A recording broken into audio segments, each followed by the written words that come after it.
So it's supposed to be you won't lose. Yes. You know, the loose feeling. I make art, and art is universal. Some of my techniques are African influenced, meaning from my heritage. I tap into my heritage, but I've borrowed several ideas from all over the world.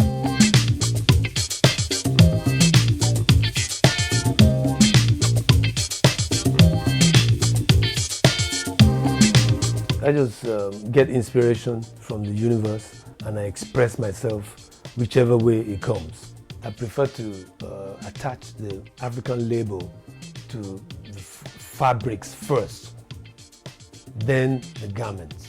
Does it have a pocket? I like it either all the way down to the ground. Okay. Yes. My grandfather, Sierra Leonean grandfather, was a bespoke tailor way back when. My father's Nigerian, so I went back to Sierra Leone with my mom, and I saw my grandfather doing his thing, making clothes, so that kind of registered in my mind. On my father's side, my grandmother was a textile artist, and she sold in the market. Her fingers were blue most of the time that I knew her. So during holidays, we used to go back into Abeokuta and spend time in the village with her. So that those images kind of registered in my subconscious and influenced my decision to go into textile design and clothing design.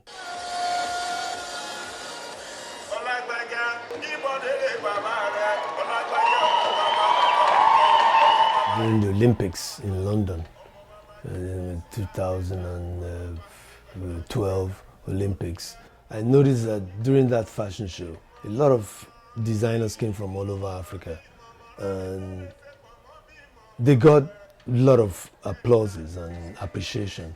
But when my things came out, it was like an opera.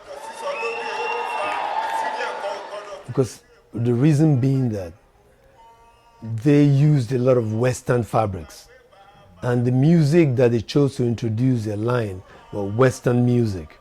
But when we came, we used African music with African influenced designs. It could be Western style, but the African touch was still there. So everybody just went crazy, like, whoa, all this.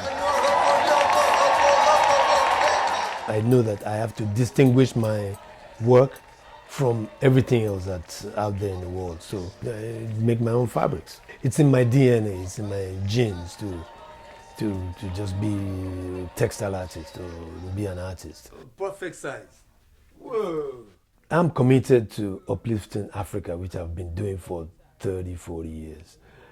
I'm not going to digress. I've had a studio and a shop in Lagos for 30 years.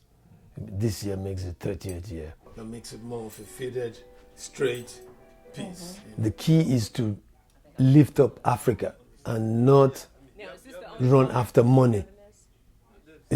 Because money is a visitor. It comes and goes. It will visit me today and come and visit you tomorrow. So you got to focus on the art. If we trade amongst African countries alone, if you don't even export anything, do the business in Africa and just use our own, that's when we get the respect. That's when we don't wait for a rubber stamp from the West before our clothes get appreciated.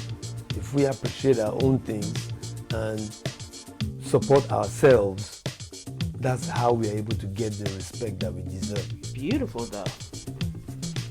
Beautiful. I believe this is 21st century. People should focus on what they know how to do best. The times have changed. There's the internet now, and there are many other mediums that we could push the art into. But it's the private sector in Africa that's excelling right now. That's the sector that needs to wake up and smell the roses. For me, it's fun. It's more fun when I'm creating. It's fun for me to wake up in the middle of it. Someone wakes me up like 4 o'clock, 3 o'clock in the middle of the night and say, go into the studio and do some work. I enjoy that. I'm happy. I'm not looking for recognition from anybody or approval from anybody. I'm just going to keep doing what I'm doing until forever. I'm not going to retire. There's no time for retirement.